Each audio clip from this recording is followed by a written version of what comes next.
రాయలసీమ రామన్న చౌదరి అందరికీ గుర్తే. అందులో హీరో ఒక మ్యాప్ పెట్టుకొని దాని మీద ఆరో విసిరి ఎక్కడ గుచ్చుకుంటే ఆ భూమిని ఆక్రమిస్తారు. ఇప్పుడు చిత్తూరు జిల్లాలో గత 10 ఏళ్లుగా అదే స్టైల్ కొనసాగించారని మాజీ మంత్రి పెద్దిరెడ్డి మీద విమర్శలు వెల్లువెత్తుతున్నాయి. రాయలసీమ రామన్న రెడ్డిలాగా జిల్లా వ్యాప్తంగా ప్రైవేట్ ప్రభుత్వ అనే తేడా లేకుండా అడ్డగోలుగా భూములను తన సైన్యంతో కబ్జా చేశారనే చర్చ నడుస్తోంది. ఒక్కొక్కటిగా భూ ఆక్రమణల వ్యవహారం బయటపడుతుండడం ఏపీ వ్యాప్తంగా హాట్ టాపిక్ గా మారుతోంది.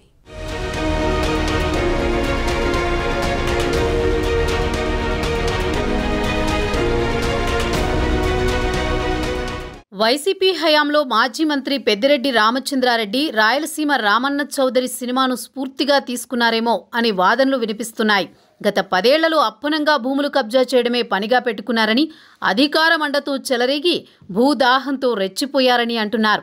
చుట్టుపక్కల ఉన్న భూములను తనదైన స్టైల్లో స్వాధీనం చేసుకుంటూ వచ్చారని విమర్శలు చేస్తున్నారు. సామదాన దండోపాయాలు ప్రయోగించి నచ్చిన భూమినల్లా సొంతం చేసుకున్నారని, పెద్దాయన నీడలో ఆయన అనుచరులు సైతం పెద్ద ఎత్తున భూదందాలు చేసినట్లు ఒక్కొక్కటిగా బయటపడుతోంది.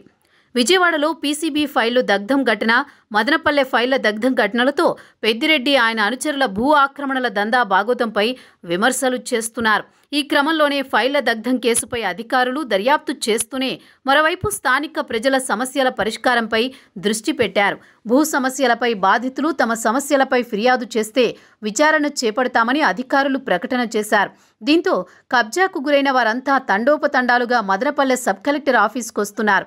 రెవెన్యూ శాఖ ప్రత్యేక ప్రధాన కార్యదర్శి సిసోడియా మదనపల్లిలో మకాం వేసి విచారణ జరుపుతున్నారు. దీంతో కీలక అంశాలు వెలుగులోకి వస్తున్నాయి. పలు నియోజకవర్గాల్లో వైసీపీ ముఖ్యనేత భూదందాపై వాస్తవాలు బయటపడుతున్నాయి.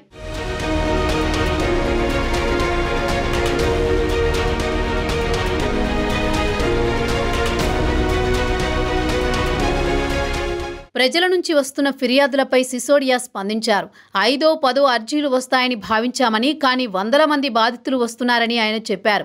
ఇన్ని ఫిర్యాదులు వచ్చాయంటే వ్యవస్థలో లోపాలున్నట్టు తెలుస్తుందన్నారు. రెవెన్యూ డిపార్ట్మెంట్లో ఉన్న లోపాలను గుర్తించి సరిచేస్తామని స్పష్టం చేశారు. ఇక మరోవైపు ఫైళ్లు దగ్ధమైన ఘటనపై ఆయన కీలక వ్యాఖ్యలు చేశారు. దహనమైన ఫైళ్లను రీక్రియేట్ చేస్తామని చెప్పారు. వైసీపీ ముఖ్య నేతతో పాటు ఆయన అనుచరులు భూదందాలు చేశారని ఫిర్యాదులు వెల్లువెత్తాయి. అయితే మదనపల్లి సబ్ కలెక్టర్ ఆఫీసులో ఫైళ్ల దగ్ధానికి తమ కుటుంబానికి ఎలాంటి సంబంధం లేదన్నారు YCP MP Mithun Reddy. Image దెబ్బతీసే కుట్రగా కామెంట్ చేశారాయన. తమ ఆస్తుల వివరాలన్నీ ఎన్నికల అఫిడవిట్లో స్పష్టంగా చెప్పామని తెలిపారు. ఆరోపణలు చేసిన వాళ్లు వాటిని నిరూపించాలని, లేకుంటే క్షమాపణ చెప్పాలని డిమాండ్ చేశారు. పరువు నష్టం దావా వేసేందుకు సిద్ధమన్నారు మిథున్ రెడ్డి. మిథున్ రెడ్డి వ్యాఖ్యలకు ఎమ్మెల్యే సోమిరెడ్డి చంద్రశేఖర్ రెడ్డి కౌంటర్ ఇచ్చారు.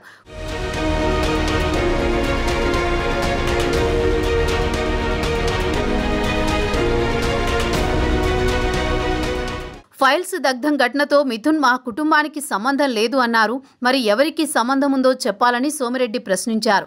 మదనపల్లిలో ఫైల్స్ దగ్ధం ఘటనలో గత ప్రభుత్వ పెద్దలు ఉన్నట్లు తేలిందని, పెద్దిరెడ్డి ముఠా పేదల భూములు కొట్టేశారని అన్నారు.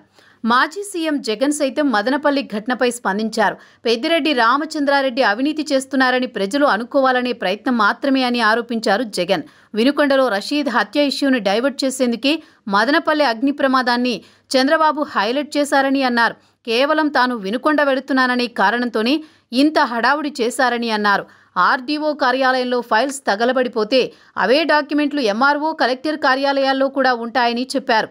పెద్దిరెడ్డి ఆయన అనుచరుల భూబకాసుర చరిత్ర తవ్వే కొద్దీ ఒక్కొక్కటిగా బయటపడ్డం ఏపీ వాసులను ఉలిక్కిపడేలా చేస్తోంది.